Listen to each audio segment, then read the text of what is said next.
Assalamualaikum warahmatullahi wabarakatuh. Kembali berjumpa di channel Maya Trisia Wardani. Semoga kebaikan dan kasih sayang Allah Subhanahu wa taala selalu meliputi kita semua. Kita akan lanjutkan kisah 4 wanita teladan terbaik yang kedua, yaitu Maryam binti Imran. Siapakah Maryam? Maryam adalah satu-satunya nama wanita yang ada dalam Al-Quran dan menjadi satu-satunya nama wanita yang terukir menjadi surat dalam Al-Quran, yaitu surat Maryam. Satu-satunya wanita yang dapat membawa nama silsilah keluarganya dalam Al-Quran, yaitu keluarga Imran. Adalah wanita yang disucikan dan dipilih Allah Subhanahu wa taala dari seluruh wanita di dunia untuk melahirkan Nabi Isa alaihi salam. Kita mulai kisahnya ya. Maryam adalah wanita yang lahir dan dibesarkan di tengah keluarga yang sangat patuh pada agama. Ayahnya seorang yang terhormat dan terpandang di kalangan Bani Israel atau kaum Yahudi.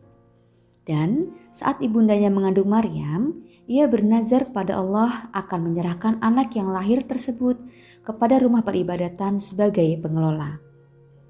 Mengenai kelahiran Maryam, Al-Quran yang mulia telah mengabadikannya dalam surat berikut yang artinya, ingatlah ketika istri Imran berucap, "Ya Tuhanku, kunazarkan kepadamu anak yang ada dalam kandunganku ini menjadi hamba yang soleh dan berhikmat pada Baitul Maqdis.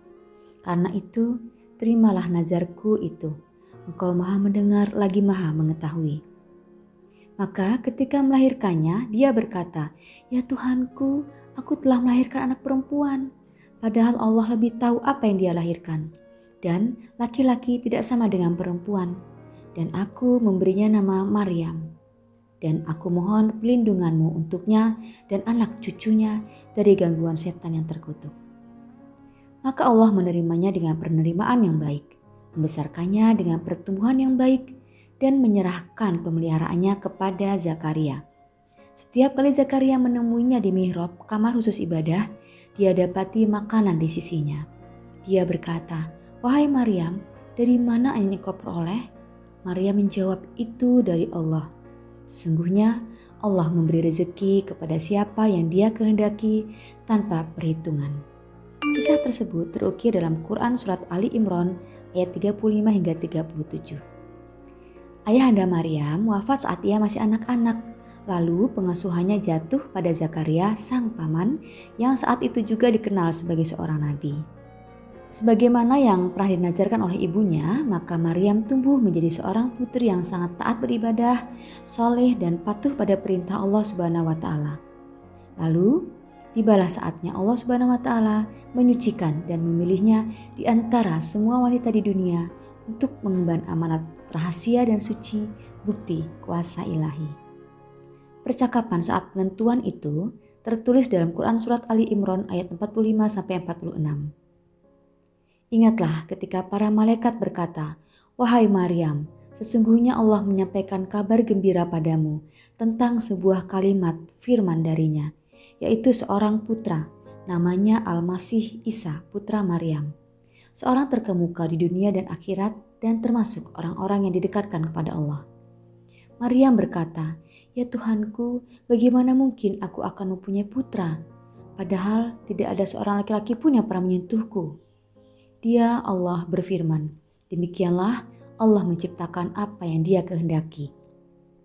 Apabila dia hendak menetapkan sesuatu, dia hanya berkata kepadanya, jadilah, maka jadilah sesuatu itu." Pada akhirnya Maryam berserah diri pada suratan takdir sebagai kehendak Allah. Tidak lama setelah itu, ia sudah mulai merasakan adanya gerakan janin di perutnya. Hal itu menambah kekhawatiran dan berat dalam batinnya. Batin seorang perawan suci yang membawa nama harum keluarga, tetapi sebentar lagi harus siap menerima tuduhan dan makian hina dari kaumnya. Ketika telah merasakan saatnya untuk melahirkan, Maryam pergi mengasingkan diri ke suatu tempat yang jauh dan sepi. Kemudian rasa sakit yang dirasa menghentikan perjalanannya dan membuatnya bersandar pada sebatang pohon kurma. Keluh kesahnya diabadikan dalam kitab mulia Al-Quran. Kemudian rasa sakit akan melahirkan memaksanya bersandar pada pangkal pohon kurma. Dia, Maryam, berkata, "Wahai, betapa baiknya aku mati sebelum ini, dan aku menjadi seorang yang tidak diperhatikan dan dilupakan." Maka dia, Jibril, berseru dari tempat yang rendah, "Janganlah engkau bersedih hati, sesungguhnya Tuhanmu telah menjadikan anak sungai di bawahmu. Dan goyanglah pangkal pohon kurma itu ke arahmu. Niscaya pohon itu akan menggugurkan buah kurma yang masak kepadamu." Quran Surat Maryam ayat 24 hingga 25. Dalam keadaan letih, sakit, dan kekhawatiran yang tentu sangat mustahil memiliki tenaga untuk bergerak, apalagi untuk menggoyangkan pangkal pohon kurma, yang jika seorang laki-laki kuat pun belum tentu bisa menggugurkan buah kurma. Tetapi Allah memberi perintah karena ingin menguji ketaatan hambanya. Dan karena Allah ingin menyampaikan bahwa keajaiban akan datang setelah ketaatan. Karena itu, setelah Maryam melakukan perintah Allah tersebut, ia mendapat penghiburan dengan jatuhnya buah kurma sebagai pelepas dahaga dan obat dari sakitnya. Allah menghibur sang perawan suci melalui malaikat Jibril yang mengatakan, "Maka makan, minum, dan bersenang hatilah engkau Maryam. Jika engkau melihat seseorang, maka katakanlah bahwa engkau telah bernazar untuk Tuhan yang Maha Pengasih, yaitu untuk tidak berbicara pada siapapun pada hari ini." Lalu terjadilah yang memang seharusnya terjadi. Maria membawa pulang bayinya di tengah-tengah kaumnya. Dan sudah seperti dugaannya, maka kaumnya pun mencela dengan mengatakan bahwa Maryam telah melakukan hal yang tercela. Dan disambut lagi dengan cemoohan, "Wahai saudara perempuan Harun, Maryam, ayahmu bukan seorang yang berperangai buruk, dan ibumu bukanlah seorang pezina.